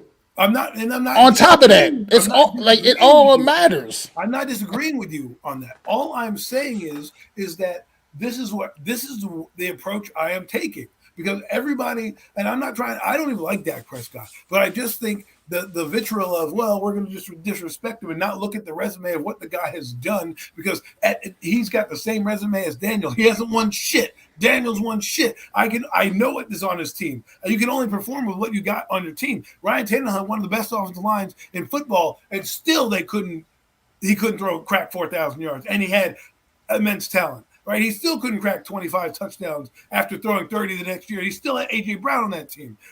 Kyler Murray still did. He had DeAndre Hopkins, arguably the best receiver in the league. And all I'm saying is, some guys are only going to be that good. Doesn't matter if you put them on there. Will we see something special? I don't know. All I'm saying is, you guys can like Daniel Jones. I like Daniel Jones. I'm lumping him in the category of Tannehill, Murray, and those guys until I prove otherwise. If he goes out there and throws for 3,800 yards and 26 touchdowns and gets bounced in the playoffs, what difference does it make if he's Ryan Tannehill or if he's not? He's getting the same production. That's what I'm saying. He's on that level. He's on that level, as a matter of fact, because even a guy in here said, I don't need him to be Mahomes. I just need to build a good team around him. Well, that's what they did with Ryan Tannehill. And guess what? He spit the bit in the playoffs when they were home field advantage. That's all I'm saying. All I'm saying is, fine, you guys want me to believe Daniel Jones is going to be good? Fine. I'm going to say he better be better than these guys. I want to see numbers better than those two guys that I saw with this talent. Otherwise, it's just going to be, why can't I just get this guy and do it? He did it over here. Why can't I do it? Because once you start to say, now that he's got talent, there won't be any excuse for him to not throw 3,800 yards, right? And have the numbers that Kyler Murray and Ryan Tannehill have. I mean, all right, unpopular opinion sports, man. I believe he'll exceed expectations. The first time DJ got a decent team, he got them within one game of the NFC Championship game. Now Prescott had an all-world O-line and weapons and hasn't done crap. He got the one game to the NFC Championship. What are you talking about? They lost in the divisional round. Same thing as the Giants. I don't get it. I'm just one thing I disagree with the comment is that DJ didn't have a decent team last year. He had a bunch of guys that were working in grocery stores prior to the season even starting. So I still don't. That team overachieved last year with the talent that was on that squad. Totally wasn't over. How am I a hater if I'm telling you this is the just because you don't agree with my opinion doesn't mean anything? Okay, I'm telling you where I'm lumping him in. You guys, I'm reciting the arguments that everyone tells to me. Oh, well, he's won a playoff game. Oh, he's done this, he's done that. I'm saying, okay, Dak Prescott's done this, he's done that, he's done this, he's made it to this far in the same round, and it's like, okay. Now, if you want to tell me that the reason you don't want to pick Dak Prescott is because he had that blunder in the playoff game where he handed the ball to the center instead of the refs, okay, that's an example. I'm just, what do you mean they have to have the numbers be better than those guys? I'm just saying. So if he has worse than those guys and they win the Super Bowl, you're going to be just as happy. All I'm saying is, like, I don't know. You know what? We're beating a dead horse. We're getting ready. Yeah. No, we're going to move on. So we're going to move on from this, Adam. I feel look how angry people are getting because of stats. I'm sorry that I like performance, and that's how they base things in the NFL. You don't go to the Hall of Fame because you're a great leader. Right? You don't become great because you're great. Yeah, he'll win a Super Bowl. Great. Good. He's won a Super Bowl. All right. But we're talking about him being elite. I don't understand why I'm being called a hater, because I'm telling you that he has to be better than Ryan Tannehill and Kyler Murray in my eyes. If he ends up with those numbers in the same stats, in the same result, you're not saying much. That's not saying much to me. All right. We got let's get out of here. Let's get out of there. This is your fault. I'm sorry, sir. I just brought up a thing I saw on Twitter, and I didn't know it was going to get that deep. You knew. You poked the bear, you got bit. Oh man, Philadelphia Eagles, Baltimore Ravens. led a team to 30 points a game. He's had a winning season, more winning seasons than any quarterback. So he went to the game. So they both lost in the divisional round. What's your point? I mean, look, they did both lose in the divisional round, but the Cowboys lost with a much better roster in the divisional round. And I Right. think that's what We got people are getting at. annihilated. They at We least did. were close in their game. We did get annihilated, but we got annihilated because we were going against obviously the best team in the conference, Why? and Why? Why they does it kicked our see, teeth that's what in. I'm saying. You guys we're going down this thing. Look, the point is, we're moving on to the Philadelphia Eagles. We'll talk about Daniel Jones a little bit. I want my team to win too, but if we're talking about individual performances and measuring your guy against your peers, why can't we want greatness? Why can't I want a guy to throw for 4,000 yards or 5,000 yards? Why can't I want that? Is that a bad thing to want? I'm sorry that I want to drive a Maserati than the car that I have right now. I'm not going to be sorry because I want greatness or I want stats to go with it. You know? I mean, the stats are nice, but I do. I mean, I only care about the one stat, and that's the W first and Right, but if foremost. you lose, but I'm just But saying, if he does what Tannehill does, get your team to be the number one seed in the playoffs, and then you lose in the divisional round anyways, what is it? What are we talking about here? We're splitting hairs. I mean, look, I care. We won a playoff game with what most people called a less than stellar roster a year ago, and it definitely was less than Let's move stellar. on to the birds. So let's move on to the Eagles and the Baltimore Ravens on Saturday night. Once again, another game where we're not going to see much. We're not going to be seeing Jalen Hurts, Lamar Jackson, and those guys out there on the field. However, the Eagles do have a lot of young talent that I think needs to get some work also in the preseason. I mean, Jalen Carter, I would feel like needs to get some work. I mean, hearing how great a camp he's having, but you still needs to get some work out there, man, in the preseason.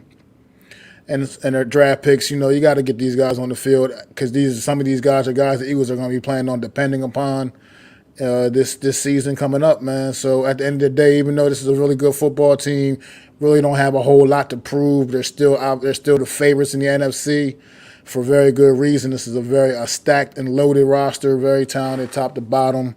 But at the end of the day, they're going to have to figure out a way to get some of these young guys some work to get them ready for what's going to be one hell of a season, especially in this NFC East division. How you feel about it, Adam? They're the top team. They are the top team, and I think their depth. You're going to see a lot of players there. Jalen Carter, I'm looking forward to seeing. Well, not really looking forward to seeing, but obviously looking to see what he does in this game. And this is a good test. The Baltimore Ravens always bring a tough team, even in their backups, and so we'll see. We'll see what happens when they come out there. They're the top team, and I don't see them falling off a bit. I think they're only getting better because they're getting younger. So. Yeah, this team is a juggernaut, man, and they are going. Like I said, I don't expect much from this game at all. Like I said, neither team is going to be rolling out their top guys. This is definitely going to be twos and threes the whole way. So you probably get Mariota for like a whole quarter, maybe or so, and for the Philadelphia Eagles, which get him some work, get him more acclimated to the offense. That'll probably be beneficial because you never know if Jalen Hurts was to go down. They will be depending heavily on Marcus Mariota. So is Jalen Hurts better than Daniel Jones? You said Jalen Hurts. Yeah. Yeah. Because they don't grow on trees. I had to say that. They got Jalen Hurts in the second round. I mean, mic drop. Right now, Jalen Hurts has asserted himself, but like I said, Daniel Jones could be ascending, and we just set up in a position to get a real opportunities to do so. So now we got to see what he does with the opportunity. But right now, I mean, you got to still rank him as it is. It is what it is, but I think got to really get this guy a good look because I think he has the physical tools. I mean, he clearly has the physical tools. I mean, and he runs as good as anybody basically in the league. I mean, he's definitely one of the top running quarterbacks with his legs. I mean, he's not necessarily doesn't look as pretty necessarily as some of the other guys, but he's effective. It's very, very effective, and he also brings that to the table. Something else people can't forget about when we're talking about Daniel Jones, which we were talking about Daniel Jones again for some reason. I don't know why, but you got people also do kind of forget about that what he does with his legs, man. he makes right now. That's what he's been especially last year in particular. He's making up for what he lacks with the receiver help to be able to pass the ball down the field and do some of the other things some of the other quarterbacks are able to do. He makes up with that with his legs and doing some special Well, things with his legs. So I think you got to also consider that as well as a part of his skill set, and not forget that he brings that to the table. Like we talk about the 15 touchdown passes, but nobody talks about the 7 rushing touchdown runs. People try to ignore that and act like that didn't happen last year when it absolutely did, and that's an so impressive number. Jalen Hurts had 13. But anyways, Well, yeah, but Jalen Hurts mostly on quarterback sneaks a lot of them. Dan Jones had a couple like nice 20 something yard touchdown runs and stuff like that. you don't Jalen think Hurts, Jalen I'm Hurts not taking can anything do away from that? Jalen Hurts. I'm not saying he can't, but I'm just saying that's what Jalen Hurts compiled those 13 mostly was quarterback sneaks. A lot of them were just quarterback sneaks. I mean, I'm not taking anything away. A touchdown's a touchdown at the end of the day. But let's not try to I can just be build a like house with mud. I can build a house with ignore. Come on. Can't just ignore what Daniel Jones did with his legs either. I mean, I'm just saying it was also. Look, first off, I thought we were past Daniel Jones, but if we are going back down, I thought we were too. I don't know how we got back there either. I have no idea how we just got back had there. 13 touchdowns, regardless of if they're a 1 yard variety or a 20-yard variety. He even had the same amount of yardage as Daniel Jones. So regardless, it happens. That the Jalen Hurts aspect, and I'd like to see them bring this back, because what people don't know is that on an RPO, you're allowed to hit the quarterback if he doesn't have the rock. So if I were a defensive coordinator and I saw Jalen Hurts or Daniel Jones or somebody coming around that corner, I am telling whatever crazy linebacker, I'll pay your fine, wreck that guy. Wreck that guy. Because I guarantee you'll start to see less runners running the football downfield. Because look at it, right? If we all want guys to run, I don't necessarily need Daniel to run. The quarterback, that's why I have a running back. That's why I have Saquon Barkley. Why do I need him to have 7 touchdowns? Give it to the man who's there for a reason. Because you know what? This is what could happen. Just like Jalen Hurts, you expose yourself to getting hit. If Daniel Jones comes around the corner and gets hit, we're screwed. So to me, I'd rather have the guy not be as much of a runner. And the Eagles can run that offense because their offense is built with that offensive line. They are what I call road graders, right? If you know that term, you've been around football a long time, road graders, yes, that's what they are. Josh Allen had 700 yards rushing too, just putting it out there. They're road graders. And what that allows you to do is do so much. Everyone's saying that their back is gone because they lost Miles Sanders. I think they got a variety of back between DeAndre Swift and Rashad Penny. Now, I don't think they're going to play those guys much. I'd like to hope to see they get a little burn for them to see, but I'm mostly focused for me with the Eagles is on the defensive side. I care less about the offense. They have one change on the offense, really, and that's the running back position. I mean, people are saying the offensive coordinator, but let's be honest. Nick Sirianni runs that offense, right? Am I correct? So I mean, yeah, for the most part. Just like Andy Reid runs. But with new coordinators, they still going to come in and want to have a little bit of influence to some extent, and not just. I mean, you never know how that could affect a player, or how players even feel about the coaches. You don't know. I mean, right now you're hearing all good things, kumbaya, everything's all great, nothing's no different. But at the end of the day, we know how that can go. I mean, new coaches bring new things, man. So you just never know. No, I don't want Daniel Jones to fail. All I'm doing is getting vilified for my opinions on something I don't agree with. That's the problem. Okay? That's what the issue is here. The issue is not whether or not I want to see Daniel Jones fail. It's I want greatness. I want him to be top 10. That's why I keep saying, why can't he throw it like that? Everyone else is saying this. I'm just saying, be what you are. And I'm comparing him to the other guys who have not done anything. I'm sorry if you don't like that. Okay? I'm a Giant fan. Doesn't mean I have to like every player on the team or have the same opinion of every player on the team. What I need to see from Daniel Jones is different than what you want to see. Okay?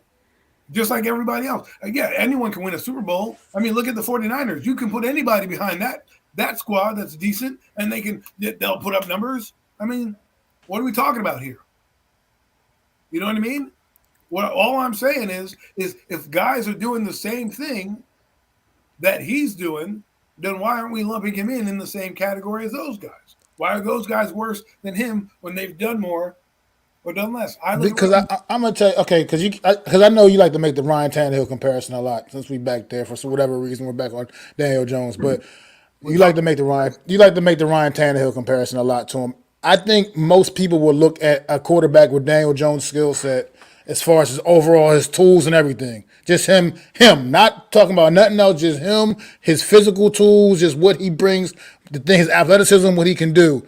I think most people would consider him better than Ryan Tannehill, and it's not about the numbers. It's about this guy just has more just of a skill set than Ryan Tannehill. He just brings Okay, like Kyler Murray. What's the difference? I mean, he's if you want to talk about the same thing, Kyler Murray runs around. He does the exact same thing that Daniel Jones does. Jalen Hurst has arguably had a great season last year. Was arguably the MVP, right? So what are we talking about here? What is separating Jalen Hurst from Daniel Jones?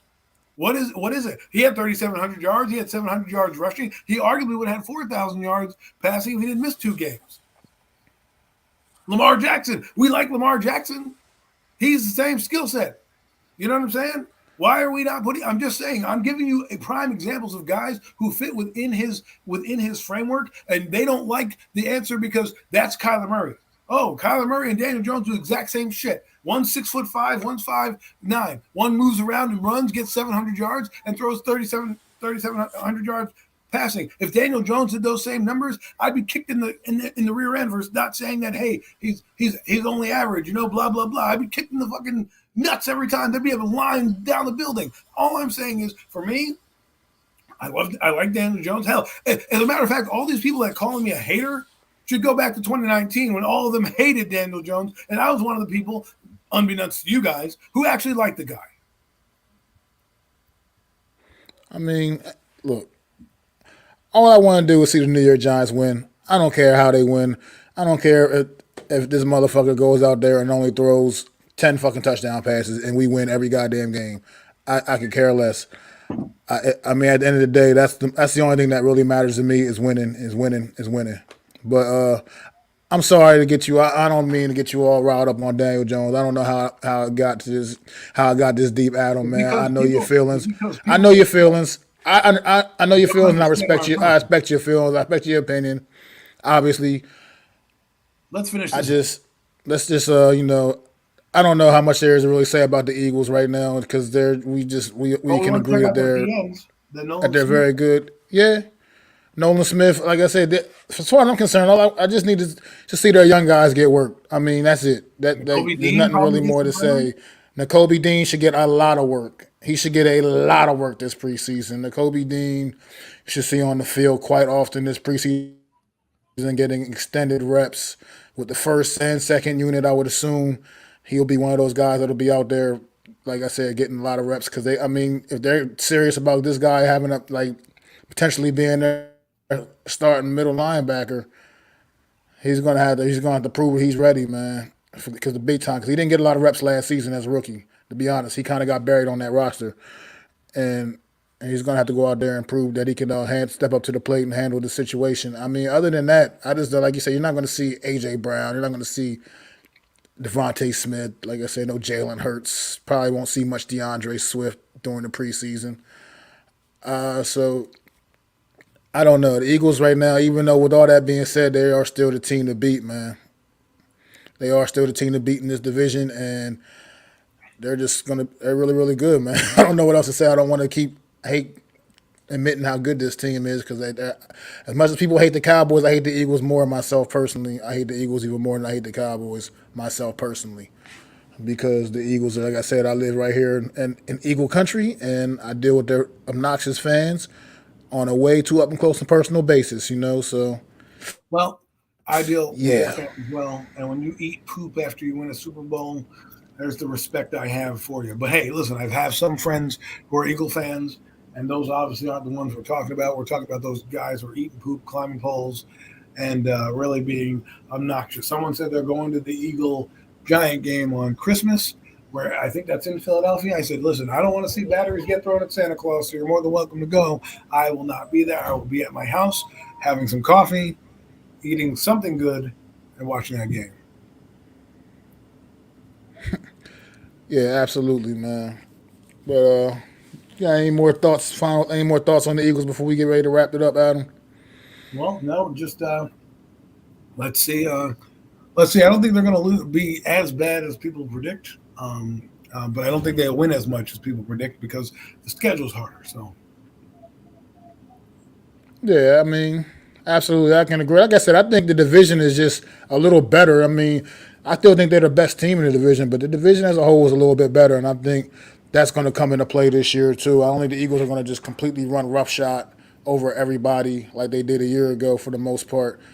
I think they're going to have to earn them wins a little bit more. I don't think they're going to come in. I don't like, for instance, I don't see them. I don't think they're going to absolutely come in trash like they did in the playoffs. I think we're a better team than that, and I think that's a learning experience for the New York Giants going against a team that good and seeing exactly where you stacked up, and you saw the moves Joe Shane made. Pretty much had a lot to do with it, man. You saw where you had to get better. You had to figure out a way to get better, and you had to do work on that depth, and he did that this off season. So, and also, like I said, Dallas Cowboys are right there with all their talent, loaded roster as well. However, they are the Dallas Cowboys, so I look for them to, find a way to screw it up themselves some kind of way. Where there's a will, there's a way. So I'm just hoping, see where the New York Giants come into play, man, this year in this division, man. But right now, until proven otherwise, the Eagles are the team to beat, man. That sucks, but definitely that's the truth. I know people don't want to believe that, but that's the truth. I think he could be approved to be a better pure passer than Jalen Hurts, but right now, as of right now, that's what they drafted him to be. But we're not going to go down this road anymore. I'm tired of talking about this subject. Yeah, we're not going deep into it. We're not going deep into that. People don't understand I think my thought process, so that's fine, and that's what it'll stand as. But everybody, man, it's been a great show, man. We really appreciate y'all coming out, spending some time with us this afternoon, man, this evening. No Mets, no Nets, no Jets. Unpopular opinion, bookend tackles, man. Love y'all guys. Appreciate y'all. Raphael, happy birthday, man. Once again, Raphael, Pandemonium. Thanks. I think you're new to the channel, man. If you don't mind, go hit that hit that like and hit the like button, man, and subscribe. Me and my guy Adam Costas right here, man. Really would appreciate it, bro. If you want to come throw some haterade my way, I guess, since I don't like the quarterback, please subscribe. I'd love any subscribers are good subscribers. My guy Philly B, man, thanks as always holding down the chat for me, man, throwing up the links in the chat. Appreciate that, bro. Most definitely, man. Anybody else out there? Tudo. Thanks for stopping through, bro. Most definitely, man. Everybody, man, we appreciate it. Had a steady, got to a point, man. We hit double digits in the chat, man. Definitely appreciate that love. Welcome Big back. Dash came through today. John Doe. Yeah, Wales. Big Blue in the Bronx, man. Awesomeness Sports, man. We really appreciate the love, man. But it's that time, and we'll be back next Wednesday, man. We'll be talking about these games, and we'll be looking at the other ones coming up forward and seeing what more to expect, man, from the preseason and the rest of the NFC East division, man. It's your boy, Mac the Giants fan. This is my boy, the super dope co-host, Adam Costas. Peace. This is the real deal NFC East Roundup. Hey! I'd like to thank you all for listening. If you was feeling this, please take time to subscribe and smack them likes. Feel free to drop a comment. Let me know what you think. Don't forget to ring that bell so you know when I'm dropping new content. It's your boy, Mac the Giants fan. You can find me on Twitter, YouTube, and Facebook at Mac the Giants fan. That's MACDA Giants fan.